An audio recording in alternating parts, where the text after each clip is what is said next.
Good afternoon, everyone. This is Singh, student teacher B at 4th semester, Army Institute of Education, Greater Noida. Today I am giving my presentation on topic mental and emotional health. So let's proceed. Before we proceed to introduction part, let us know about health. The word health refers to a state of complete emotional and physical well-being. Good health is central to handling stress and living a longer, more active life. Now let's talk about health education. It is concerned with promoting health as well as reducing behavior-induced diseases.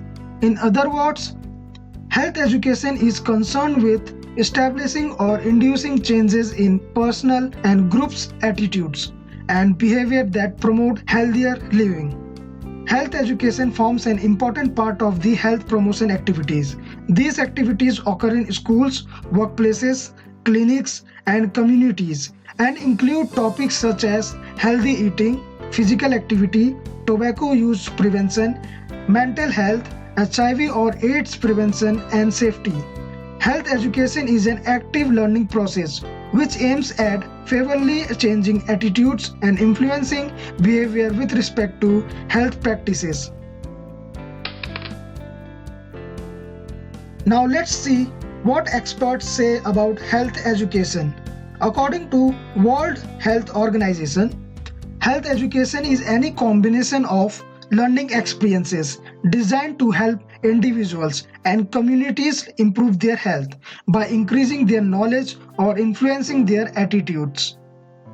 Now, according to Alma-Ata Declaration, health education is a process aimed at encouraging people to want to be healthy, to know how to stay healthy, to do what they can individually and collectively to maintain health, and to seek help when needed. Now, according to Thomas Wood, health education is the sum of experiences which favorably influence habits, attitudes, and knowledge relating to the individual, community, and social health. Now let's see aims of health education. Health education aims to encourage people to adopt and sustain health-promoting lifestyles and practices. Health education promotes the proper use of the health services available to them. Health education arouses interest to provide new knowledge, improve skilled and change attitudes in making rational decisions to solve their own problems.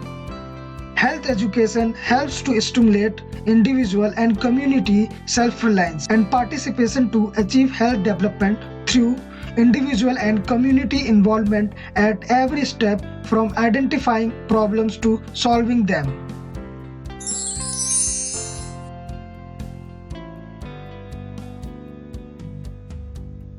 Now, what do we mean by mental emotional health? Mental and emotional health helps you functioning effectively each day.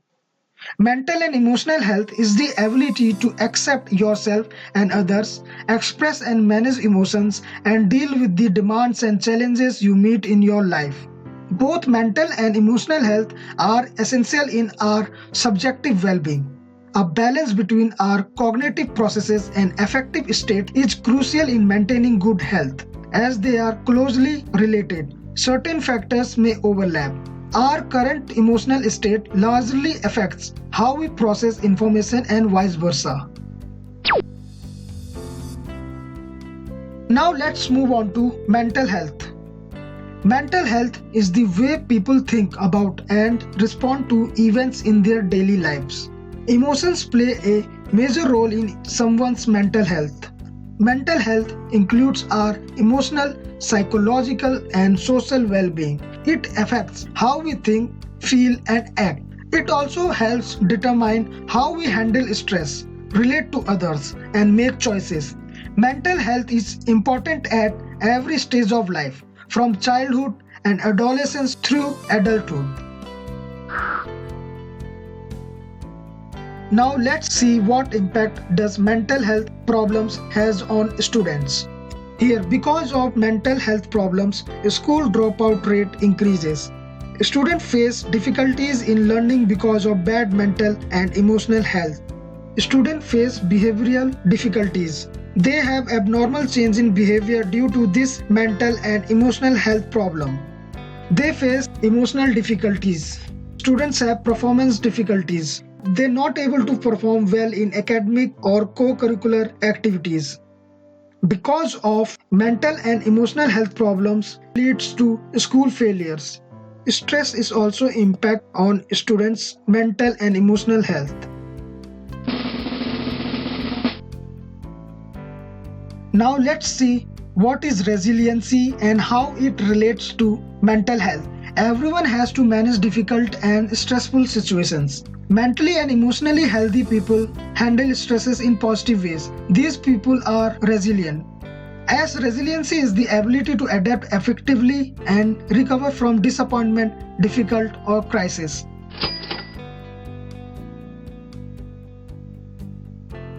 Now let's see what is the role of self-esteem in mental health. Someone with low self-esteem has negative feeling about themselves, believing that they are not worthy of love, happiness or success. Living with low self-esteem can harm your mental health and lead to problems such as depression and anxiety. So, developing self-esteem influences the other characteristic of good mental health. So, self-esteem is how much you value, respect and feel confident about yourself. Self-esteem affects your overall attitude and the health choices you make. Now let's focus on signs of good mental health. Exercise regularly, eat balanced meal and sleep for at least 7 to 8 hours a day. Maintain genuine, supportive and enduring relationships with your family members, friends, relatives, teachers and others. Practice optimism by saying positive and grateful comments about yourself and others. Perform acts of kindness as helping someone boost self-esteem and sense of purpose. Seek medical professional help if needed.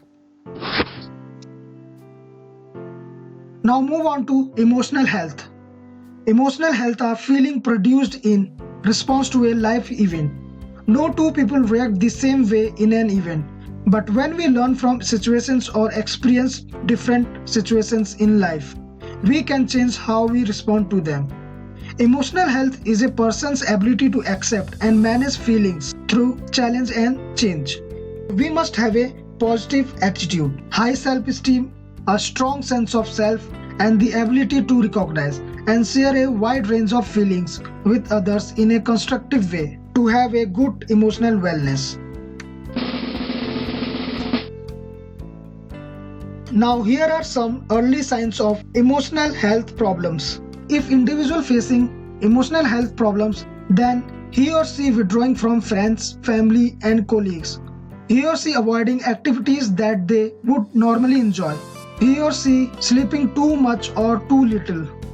Individual facing emotional health problems eats too much or too little. Feeling hopeless, using mood-altering substances including alcohol and nicotine.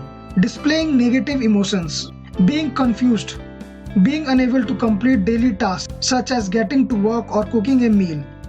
Having persistent thoughts or memorizes that reappear regularly, thinking of causing physical harm to themselves or others. These are some early signs of emotional health problems.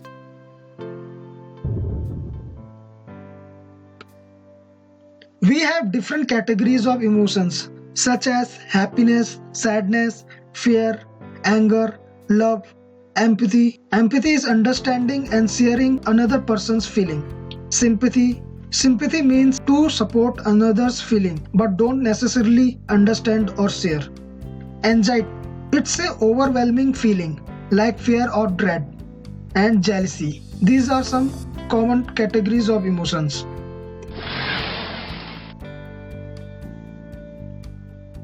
Now let's see signs of good emotional health. See yourself and life in positive ways. Face challenges with confidence. Accept that situations and events will not always go your way. Motivate yourself to achieve goals. Understand and cope with feelings. Focus on your strengths, not on weaknesses. Accept constructive criticism and learn from mistakes. Have a healthy sense of humor. Bounce back from disappointments. Connect with friends, family, and loved ones. Enrich your spiritual life by praying, meditating to refresh your mind. And that's how we identified the individual having good emotional health.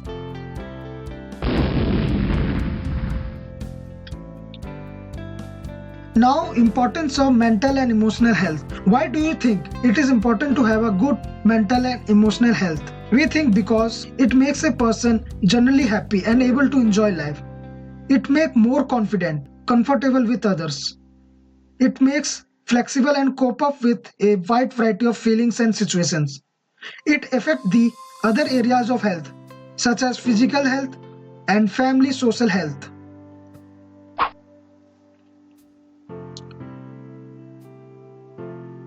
Now move on to characteristics of good mental and emotional health.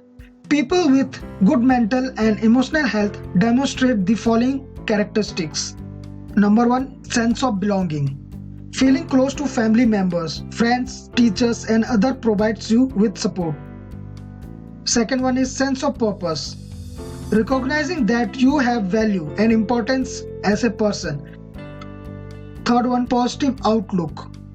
Seeing the bright side of life reduces stress and increases your chances of success. Fourth one, self-sufficiency. Having the confidence to make responsible decisions promotes your sense of independence and self-assurance. Fifth one, healthy self-esteem. Self-esteem plays a very important role in maintaining good emotional and mental health. Helps you accept and recover from difficulties and failures.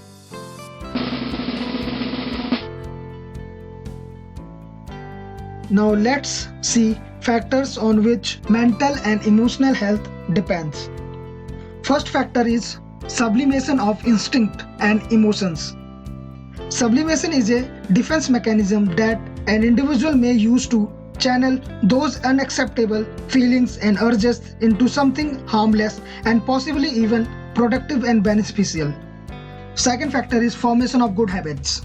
Forming a new good habit can be a struggle, but it is well worth the effort. Some things that you can do to form a new habit include identifying your motivation, creating a cue, and tracking your progress. So, it's important to form a good habit. Third factor is acquisition of strong and healthy sentiments. Individual must have acquired a strong and healthy sentiment to balance mental and emotional health. Fourth factor is individual must avoid mental conflict, and that's how he controls his or her mental and emotional health problems. Fifth factor is proper adjustment. Individual must have a proper adjustment in society so that he manages mental and emotional health problems. Now sixth factor is faith and confidence. Individual must have faith and confidence in his or herself to overcome problems. Now it's time to conclude presentation. Because the health of students is inextricably linked to educational achievement, it is critical that school promote health. A comprehensive, well-coordinated school health program can promote the optimal physical, emotional, social, and educational development of students. Health educators should encourage people to participate in the program. Once the people are given a chance to take part in the program, it leads to their acceptance of the program. Methods like group discussion, panel discussion, or any club activities provide opportunities for people's participation. And that's how they overcome from mental and emotional health problems. Mental health includes our emotional, psychological, and social well-being. It affects how we think, feel, and act. It also helps determine how we handle stress, relate others, and make choices. Mental health is important at every stage of life. Mental and emotional health is important at every stage of life, from childhood and adolescence through adulthood.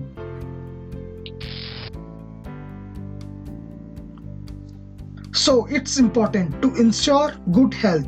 Eat lightly, breathe deeply, live moderately, cultivate cheerfulness, and maintain an interest in life. Thank you and have a nice day.